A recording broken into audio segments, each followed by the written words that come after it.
ক্রিকেটাররা বিভিন্ন জায়গায় যায়, তারা ফেলিওর হয়ে আসে, তাদের তো টাকা ফেরত চাই না, এই চটটা বিসিবি প্রেসিডেন্টের গালে উপরে, এটা থেকে ফিল করতে হবে। আমরা ট্যাগিং করে একজন মানুষকে ছোট করি এবং নিজে হিরো হওয়ার চেষ্টা করি, তিনি এটার বাইরে।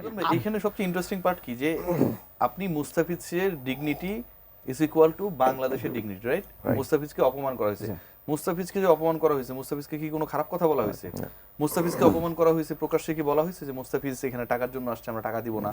মুস্তাফিজকে অপমান করা হয়েছে, এখানটা কি বলা হয়েছে যে মুস্তাফিজ কেন ভারত থেকে টাকা ইনকাম করে বাংলাদেশে নিয়ে যাবে? বলা হয় নাই, কোনো প্রকাশ্যে কোনো কিছু বলা হয়নি, বাট অপমান করা হয়েছে, এটা আমরা বুঝি।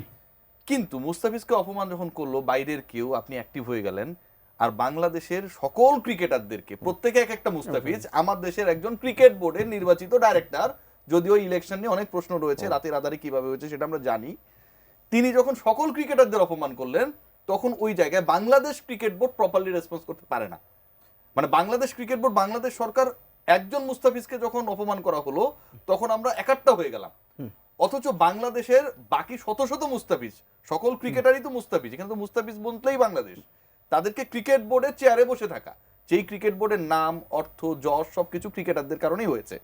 এবং মিস্টার নাজমুল কিন্তু ভলিবল ফেডারেশন ইলেকশন করতে যাননি, ক্রিকেটে গেছেন, কারণ তিনি জানেন মধুটা ওখানটায় রয়েছে, এক্সপোজার ওখানটায় রয়েছে। ফাউল কথা কিন্তু বাংলাদেশের পিছিয়ে পড়া অন্য কোন স্পোর্টস নিয়ে তিনি বলেন নাই, ক্রিকেট নিয়ে বলেছেন, কারণ তিনি জানেন ক্যামেরাগুলো ক্রিকেট নিয়ে বললেই আসলে তার সুন্দর মুখমণ্ডলটাকে দেখাবে। সো এই তিনি যখন এতগুলো মুস্তাফিজকে অপমান করলেন, ঠিক তখন আমরা এখানটায় ডিসিশন নিতে পারি না, তখন তাকে আমরা পদ থেকে বাধ্য করতে পারি না, তখন তার বিরুদ্ধে আমরা কোনো ডিসিপ্লিনারি অ্যাকশন প্রপারলি এখন পর্যন্ত নিতে পারি না, খুবই দুঃখজনক। মুস্তাফিজ শিশুতে যখন গোটা জাতিতে একটা এক হয়ে গেছে, সংহতি প্রকাশ করেছিল, সেই সময় এসে বোর্ডের একজন তামিম ইকবালকে ভারতের চল বললো, এবং এটা দিয়ে একটা বিভাজন তৈরি হলো, মানে পপুলিস্ট অপিনিয়ন দেওয়ার চেষ্টা করা। মানে আপনি যদি এখন, আমি যদি আপনাকে বলি কোনো একটা আপনার প্রসঙ্গ টেনে যে আপনি তো ভাই, আপনি কিন্তু ভারতের দালাল, আপনি যদি আমাকে বলেন রিয়াসাত আপনি কিন্তু ভারতের হয়ে ব্রোকারি করেন, পাবলিক না এগুলো খায়।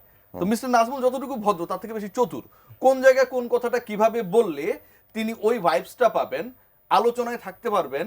একজন ডাইরেক্টর হয়েছেন মোটামুটি ধরেন 3 মাসের মতো হয়ে গেছে, বাংলাদেশের কোনো মিডিয়া ইনক্লুডিং ইয়োর্স, কোনো মিডিয়া তার কোনো একটা সিঙ্গেল ইন্টারভিউ করে নাই। কেন করে নাই? আপনার মিডিয়া, আপনার ক্যামেরা পার্সন, আপনার রিপোর্টার, আপনার প্ল্যান কার পেছনে ছোটে?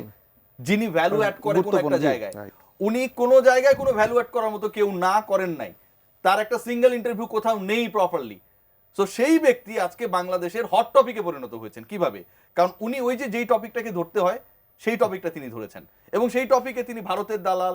এরপরে যদি এখন যদি মানে বাংলাদেশ ভারতের সম্পর্ক ভালো থাকতো, তখন বলতো পাকিস্তানের দালাল, অথবা বলতো ও রাজাকার।